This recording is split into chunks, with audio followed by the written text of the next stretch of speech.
Hi everyone, welcome to the Across and Succinct special. I'm Alice from House of ZK. We're joined here with Matt from Across and Uma from Succinct. So earlier the Across team announced Across v4, which is the latest update to their protocol, enabling for universal settlement built in collaboration with Succinct's SP1 Helios. So very excited to be diving into all of the details relating to this integration. I'm wondering if we can first start off with introductions from both Matt and Uma. Introduction of yourself, some backgrounds of your projects. On Matt's side, maybe you can talk a bit about how Across differentiates from other interoperability protocols, and on your side, Uma, maybe you can talk about how Succinct their value proposition compared to existing ZK VMs in the market. Sure. So I'm Matt from Across. At Across, we're basically an intents protocol. So I'm sure most people are probably familiar with what intents are, but really quickly, you sort of, instead of specifying how you want to get to some end result, you just specify the end result you want, and then some third party, we call them solvers or relayers. This third party solver will make that happen for you. And so as long as that end result is achieved, then you sort of get fulfilled. And so at Across, we sort of facilitate bridging funds via this intent mechanism. And so basically you put funds in one side, and then on the other side, a solver sort of fronts their own money, gives you the funds, and then the solver sort of, once that's verified, gets paid back on the origin chain. So that's sort of a brief sort of review of what Across is. And so we've been working, we're I think on 19 chains now. And so we've been working hard to sort of provide users as much coverage of chains as possible. All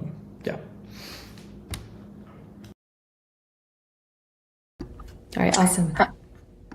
Hi all, I'm Uma from Succinct. I'm one of the co-founders, and we're a company building a ZKVM SP1 and the Succinct Prover Network that is a decentralized protocol that makes proving cheap, easy, and accessible for everyone. We recently worked with Across, and they basically used SP1 and the Prover Network to build an Ethereum-like client using ZK, and then expand their coverage of their protocol secured by ZK to many, many chains. All right, nice. And just diving into some more details about the integration itself and about the specific developments made for v4. I'm wondering, Matt, if you can discuss about some of the new changes that Across v4 has compared to its earlier version in terms of its architecture, design, support for new chains with the integration with ZK, and then also some differences in how you guys are approaching verification as well, coming from an optimistic only to an optimistic with ZK approach. Yeah. So it's a bit of a sort of a long and winding history, but basically when we built Across in the beginning, like Across v2, which we launched, I don't know, like 2 or 3 years ago. It's been a long time.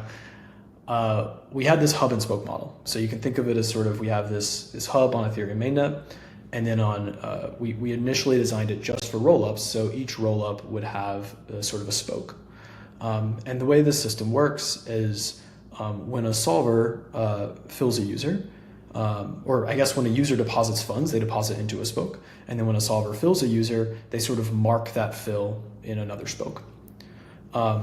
And then we optimistically aggregate all that information on mainnet Ethereum through this thing we call a bundle. And then we send that, we sort of send the repayment instructions out to all of the spokes so that those solvers can get repaid. We also do some amount of like liquidity management. So if solvers want to take repayment on a different chain than the user deposited their funds, sort of the protocol can facilitate that. To do all of that, we basically need a way to, we can sort of pull in all the information through this optimistic system. We can pull it into mainnet, but to get it back out to the spokes, you sort of need to use the canonical, L1 to L2 bridges. And so this was fine initially, right? You just build a few adapters and you're off to the races. But if you start integrating chain after chain after chain, you got to do audits. You've got to deal with these L2s upgrading their L1 to L2 bridges. So we find ourselves just in this sort of big hole of complexity, trying to manage all of these different chains, all of their unique implementations, everything. There's just things changing all the time. And on top of that, we're not just bridging information, the bundles, we're also bridging tokens back and forth. We're trying to send tokens out to these chains and also sometimes pull tokens back. And so this just introduced a lot of complexity, and it's caused us to not be able to roll out to new chains as quickly. Another big problem with this approach was that if you want to go to a chain that isn't a roll up to Ethereum, you don't have a native bridge. You don't have a way to get information and tokens to that chain. So what we ended up resolving, what we ended up sort of thinking about was like, is there a way to like have a universal bridge to these other chains? Is there a way to get a connection that we could deploy anywhere that's sort of the same no matter where you go? And so this required us to basically do two big things in the protocol. One was we worked with Succinct to sort of develop a universal bridge. So Succinct has this really incredible SP1 Helios system. It sort of combines two things: SP1, which is this ZK VM, which I'm sure Uma will go super deep into. I won't focus too much on that, but then Helios is this sort of light client for Ethereum. And so you sort of combine these two things together and you can validate Ethereum state on any other chain. You can do it on rollups, you can do it on BSC, you can do it on, in theory, on even Solana, right? You can do it anywhere as long as you have the smart contract that knows how to verify those proofs.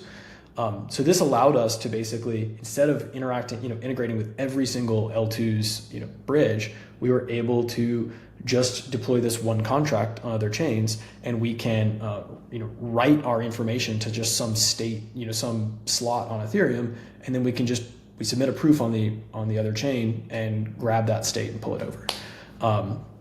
So it allows us to basically, deploy anywhere and everywhere really quickly. The other change we had to do was deal with this token bridging part. So because these other chains, many chains either don't have token bridges or would have to integrate with their specific token bridge. We decided in V4 to no longer require there to be a token bridge that the protocol integrates. So for some chains, we just don't allow you to take the relayers to take repayment anywhere they want. We require them to take it on origin, or we require them to take it somewhere that Across can actually move those tokens. And so if you require that, then you can have chains that you don't know, that the protocol doesn't know how to bridge tokens to or from that chain. And we just rely on the relayers themselves, or solvers, to do the rebalancing, to figure out how to move the tokens around so that they can get back the tokens that they had originally. And so there's this sort of approach is two-pronged, right? Using this Succinct ZKVM to move state from Ethereum to other chains, and then to sort of lean on the solvers to do their own rebalancing rather than have our protocol facilitate that. And the latter is really something we couldn't have done 2 or 3 years ago. I guess both of these things are things we couldn't have done 2 or 3 years ago, right? The ZKVMs weren't there, and the solvers weren't sophisticated enough. And so now we're finally able to sort of open the doors to much faster scaling because of these sort of technological improvements. Yeah, got it. So compared to the hub and spoke model, which V3 and the other previous versions were based on, and at that time you mentioned had to use canonical bridges, and then while integrating with other chains, you had to build these adapters, and as a result, you had to have more audits, and even on the L2 side, if they had to update their bridging from the L1, you had to deal with those details as well. So now with this universal bridge, we can just deploy just like a single contract to these other chains. Got exactly. it. Nice. And I'm curious to also hear on Uma's side some of the particular advantages that come with the ZKVM, especially when we're talking about integrations with intents-based architecture like what Across has, and what makes SP1 really well suited to these intent-based protocols. Yeah, so how Across is using SP1 is, as Matt mentioned, they need this universal bridge that can transport Ethereum state from Ethereum to any other chain. And the way they do that is with this Ethereum Lite client, which basically verifies Ethereum consensus in a smart contract on another chain, and then is able to like get the state by Ethereum state by verifying Ethereum consensus. Now, if you just try to verify Ethereum consensus in a smart contract, that's very, very expensive. And so that's where ZK comes in, because basically we prove the verification of Ethereum's consensus, and then we just verify that ZK proof on many, many chains. And how SP1 plays a role is that we can just take an existing Ethereum Lite client implementation in Rust, called Helios in this case, developed by 16Z. We stick it in SP1, and then boom, you basically get a ZK Ethereum Lite client in 200 lines of code and one smart contract deploy, and it's super simple, easy, and easy to use. So I think the main advantage of a ZK VM here really is that you can get these ZK Lite clients very easily deployable in a way that was really not even possible before the existence of a ZK VM. And that makes it easy for developers like Matt, who, you're an expert in protocols and smart contracts and Solidity, but not ZK, to just like leverage this technology out of the box, which is super awesome. Yeah, and it's great to hear that you can just take an existing Ethereum Lite client, just put it in a ZK VM like SP1, and then, as you said, just 200 lines of code and just one smart contract. It's able to enable that. So it's really great to see where we've come along with just making ZK easier to use compared to when we were just hand rolling circuits, to now, as you mentioned, Uma, people who aren't ZK experts, who don't know how to write circuits, can still use ZK. So it's really great to hear some of those advantages. And I also wanted to hear more from both of your guys' side on some of the advantages that come with the ZK verified optimistic architecture. So to my understanding, with Across right now, there is the capability to generate ZK proofs that confirm that the relayer replacement bundles are stored on Ethereum, but that's already verified by an optimistic oracle. So very curious to hear more about how this kind of approach compares to, say, just using optimistic verification alone, or just using ZK verification as a standalone. Yeah, I can go first here. So I think it's really interesting to think through what the advantages of optimistic systems and what the advantages of ZK systems are. I know there's been this debate that's been playing out for years now on rollups, but we obviously think about it from a pretty different perspective with bridging. I think one of the big challenges with ZK, because in all seriousness, we have no, we want to find the best solution for every problem. We're not interested in, we're not married to any particular approach. And so when we were thinking about ZK, the biggest, I think, constraint for us with ZK is that if you wanted to pull state in to Ethereum, if you want to, the chain you're pulling state from, you need to have consensus verification, as Uma mentioned earlier. You need to have consensus verification for that chain. So for instance, if you're coming from many chains, you've got to go and have the Lite clients for every single one of those chains. And it gets very complicated very quickly. Whereas if you're sending state out from a single chain to many chains, you just need a Lite client for that one chain you're sending state out from. So for us, it was very clear that the optimistic system is still is something that's very valuable for pulling that state in from many origin chains. But then when you're sending state out, you can use this ZK system that's much faster and sort of much more it's deterministically verifiable. So you're not sort of worried about what happens if you're not worried about all these optimistic edge cases where the disputer doesn't show up or anything like that. You don't have to worry about that in a ZK case. If you could do ZK everywhere, I think we would generally love that. It's just there are constraints on where we actually have the ZK tech built today. And I know Uma and her team are working really hard to get that everywhere, but yeah, so we were really excited to use it where it's available, and we want to extend that. To go even further with this design, I think the way I think about it is you want to do everything in ZK that you can deterministically compute, and you want to do things optimistically if you can't deterministically compute them.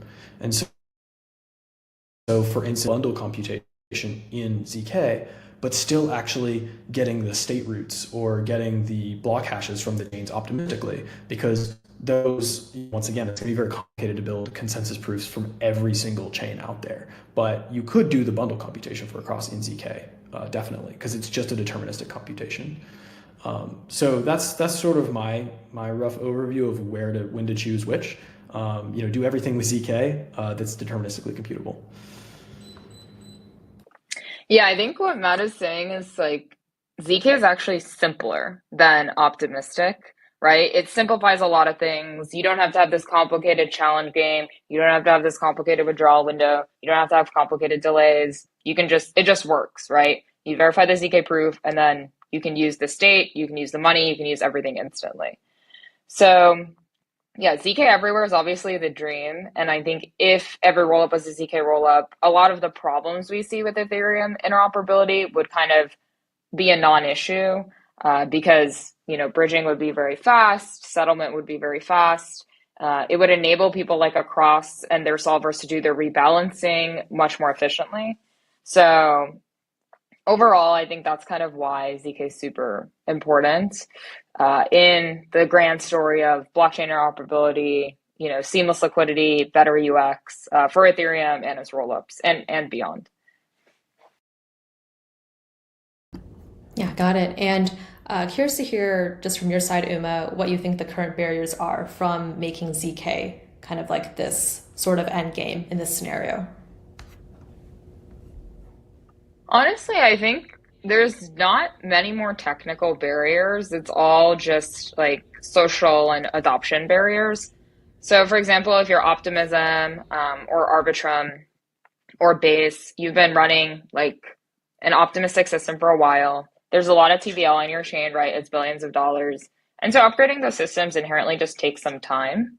So I'm actually super optimistic that over the next year, all those teams and chains will convert. But understandably, you have to be a bit cautious because it is like billions of dollars on the line. Got it. And it's great that you mentioned that kind of the considerations we need to take are not just technical. As you mentioned, that kind of the main concern here is not on the technical side, but on the, on the social and adoption side. And I think that like a lot of times when people are discussing about ZK, there's that preconception that it's really difficult to use or difficult to integrate. There's a lot of technical related barriers, but a lot of it actually does just come from the need for greater word of it, for greater adoption. So great that you mentioned that. And also, Matt, it was really great that you also mentioned about kind of the different scenarios which you see appropriate to use optimistic versus using ZK. Like when you mentioned about, for example, doing the bundle computation using ZK, and then some other operations like the block hashes from the chain, doing that optimistically. So really great to hear those insights.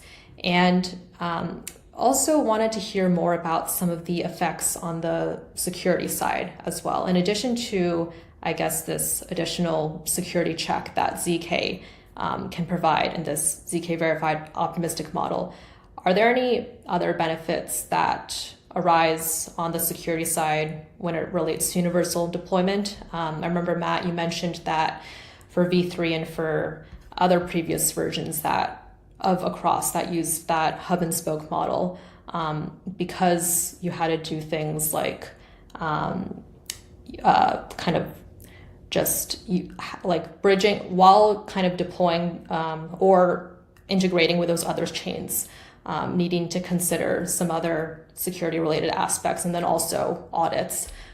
Just wondering on the security side, what kinds of benefits are there for this new integration?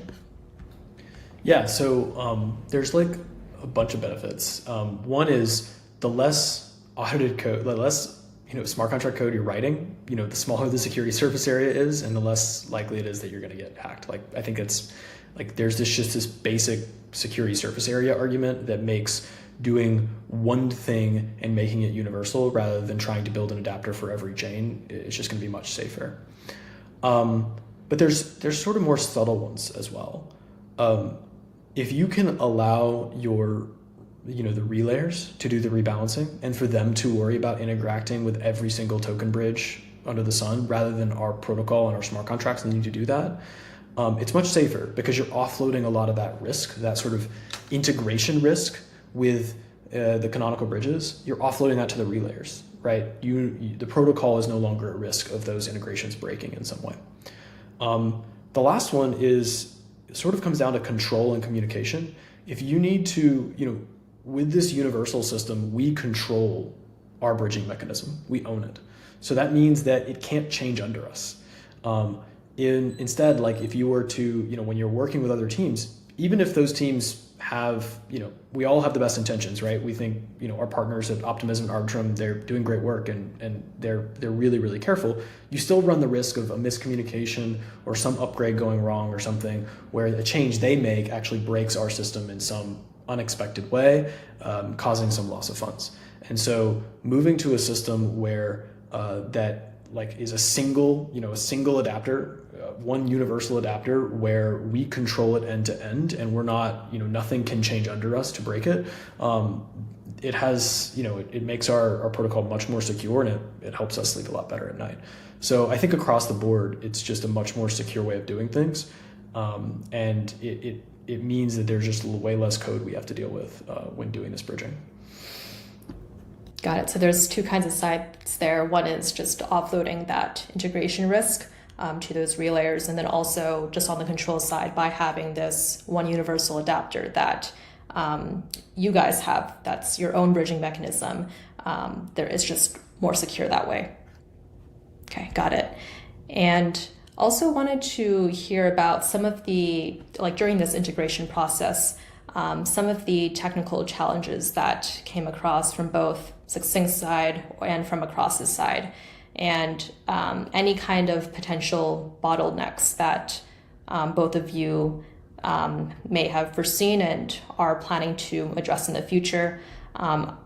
For example, for this universal verifier architecture, could this potentially become a bottleneck for scaling, say that many of these new chains are coming to be integrated, to be onboarded, and are all attempting to just verify simultaneously? Just curious to hear both on any kinds of technical challenges that you two have come across, and then also any potential bottlenecks that may happen in the future.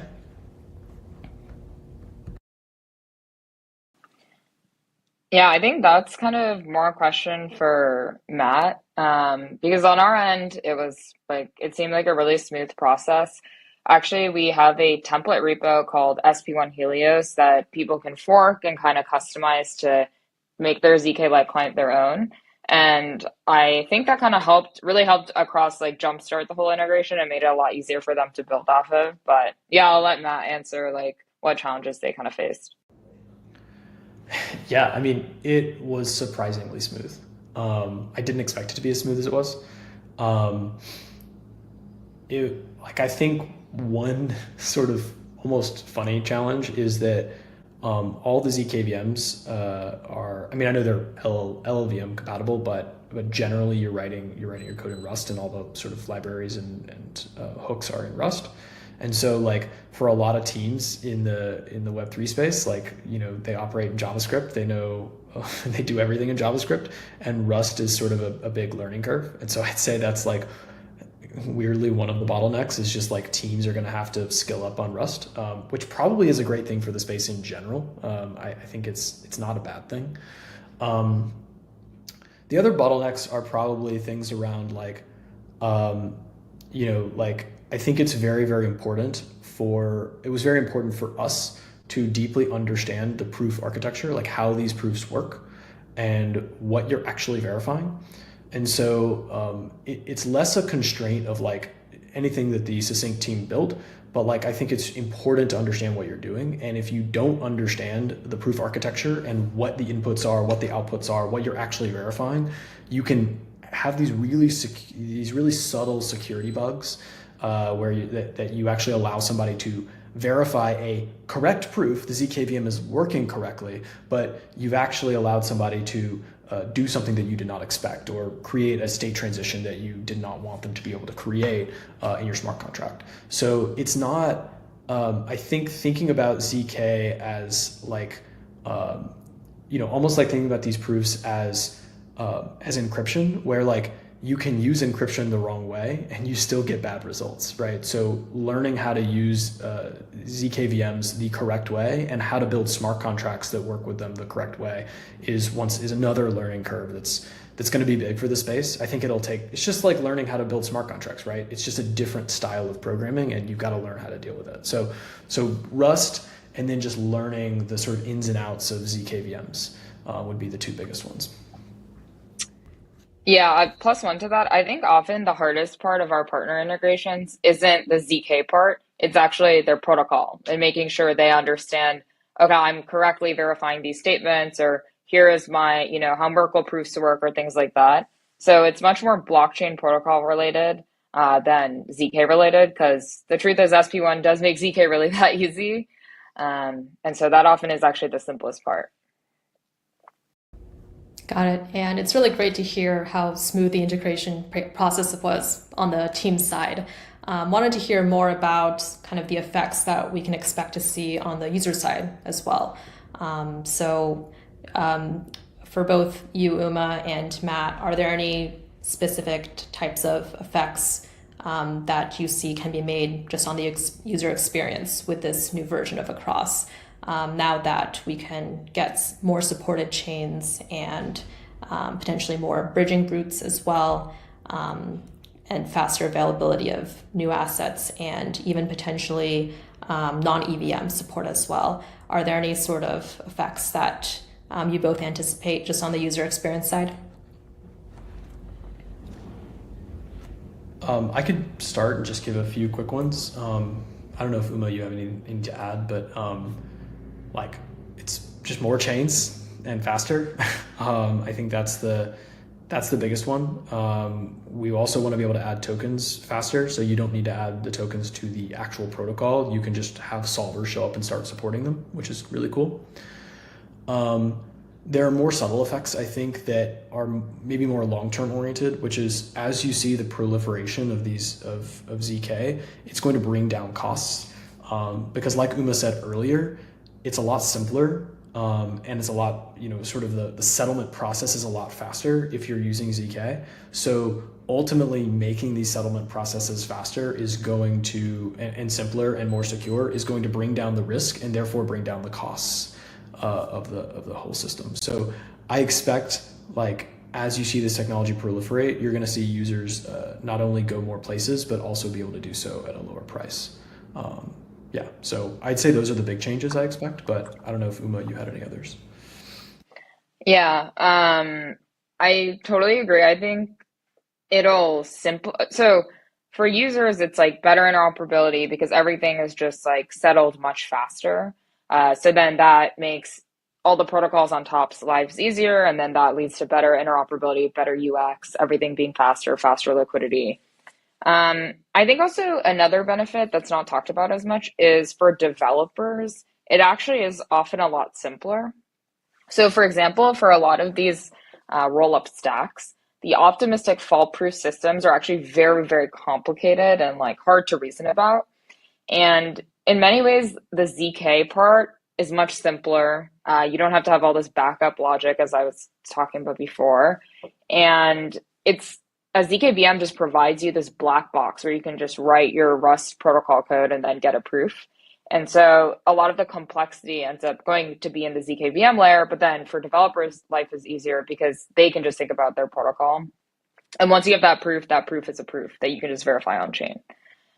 So there are also a lot of, I think, concrete developer benefits that will come from the mass adoption of ZK. Great. So we're seeing kind of more options, but it's also cheaper, more interoperable, and some benefits on the developer side as well. And just on the topic for developer side, I'm wondering, Matt, for those teams who have already integrated with Across v3, what does the kind of upgrade path look like for going on to V4. Is that developer experience seamless there? Yeah, you don't have to do anything. It's already Oh, happening. nice. So I mean, that's generally this isn't always true in crypto, but we've tried at Across to make our upgrade process as sort of backwards compatible as possible. So generally, upgrades to Across, we will sort of phase in new functions and sort of phase out old ones over time. But usually with these big protocol upgrades, you're not going to be required to change the method you're calling or change how you interact with the system. It just sort of is happening under the hood. So yeah, I think there may be changes to Across in the future that will allow you to sort of more fully take advantage of some of the ZK benefits.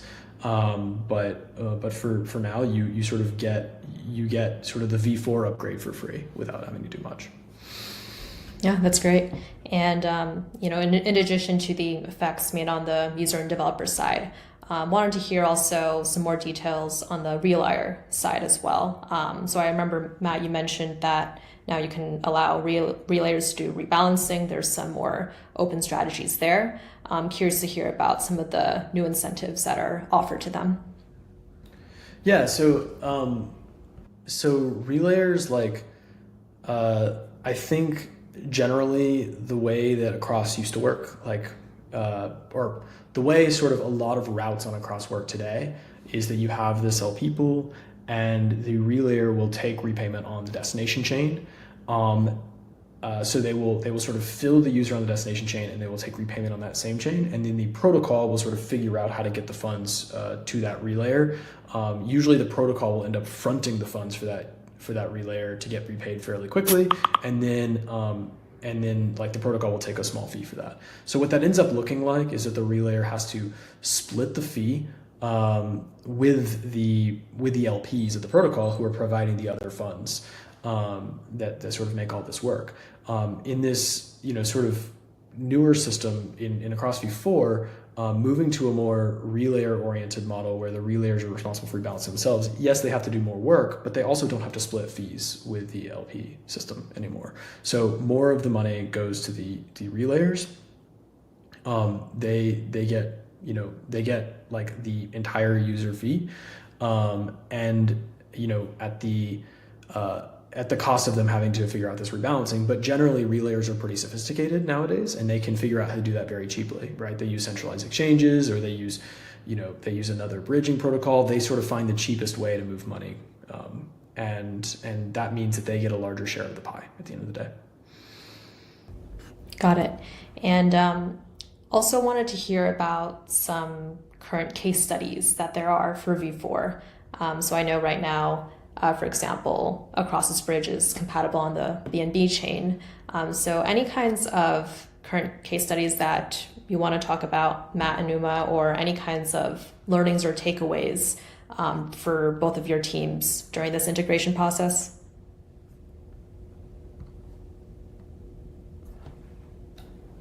I mean, it's maybe a sort of dumb one, but we expected this is going to sort of hype up here, but we sort of expected ZK proofs to be more expensive than they are.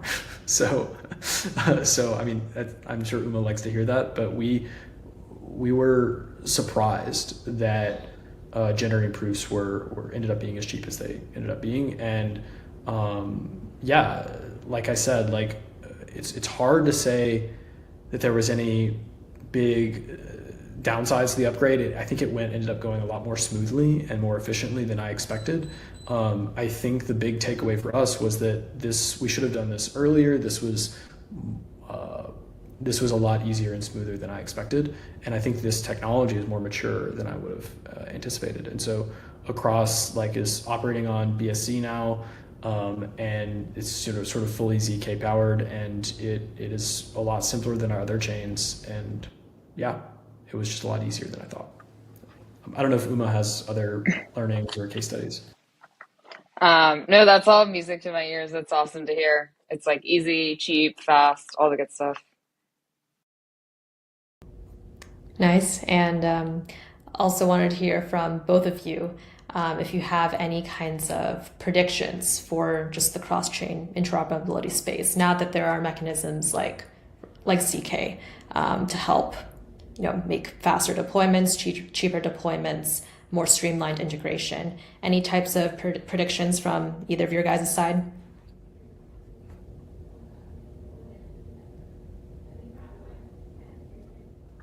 I think just more and more protocols are going to use this stuff. As Matt kind of said, he wished they had done it earlier. And I think there will be kind of a bunch more people who adopt this and are like, oh, wow, it's a lot cheaper and easier than I thought. And it, simplified my protocol dramatically, helped my end users through, faster finality or whatever. And I think this trend is just only going to accelerate. Yeah, I'm I'm like, for Across specifically, I just think we're gonna, now that the barrier has, now we realize how low the barrier to entry really is. I think we will be looking for ways to use this technology in more and more places to sort of make our lives easier, and like Uma said, like reduce some of the complexity that is around optimistic systems and where they can break. Um, but for the space as a whole, I really think like I'm really interested to see if rollups are going to we're going to be able to bring that 7 days down to like an hour or 15 minutes, right? That's the biggest one for us. Like we hear this from relayers all the time. Like they want to be able to move their assets through a canonical bridge, on and off of L2s in 15 minutes and not have it take 7 days, or not have or not have to pay a bridge to do it. And so I think rollups changing their architecture is one of the things I think we'll start to see the dominoes fall in the next year or so. At least I hope. The other one is I'm interested to see other protocols and teams build really interesting applications with this stuff. Like one of the things that we talked to Succinct a little bit about this, we think it's sort of a cool idea, is can they have OP Succinct, I think that's what it's called, right, Uma? Am I getting that right? Okay. OP Succinct. We're really interested to see if, like, even if you have these rollups that are big and they have billions of dollars of TVL, so they're not going to upgrade their core system, you can run sidecars, or where you actually prove rollup state before you go through the 7-day liveness. You use something like OP Succinct to prove that rollup state ahead of time, and then you can like bridge off of these rollups. Maybe bridge information at least off of these rollups really, really quickly, without the rollup having to upgrade, its core optimistic system. So that's something we're really, we've sort of been playing around with, and we're really curious about is how can we sort of use this technology more places, and can we sort of get some of the advantages of a ZK rollup without the rollup actually making the upgrade. Yeah, awesome. So we can see definitely more ZK-based intent systems perhaps getting incorporated in the future. And then, as you mentioned, Matt, how these different rollups can have these different benefits from ZK without having to do that upgrade process. So definitely we'll see more of ZK coming in the future. And just as a last question, how can audience members get involved with this new integration, and any kinds of additional announcements that you two would like to make?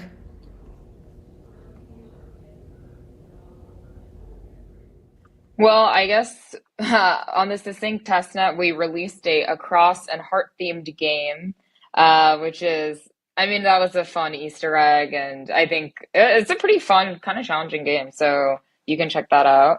Other than that, I think you can just continue using Across as you normally would. I think they have a best-in-class product for bridging across chains, and hopefully you should see cheaper prices, faster times, and everything you kind of expect from their system. But now it'll be powered by ZK and Succinct underneath.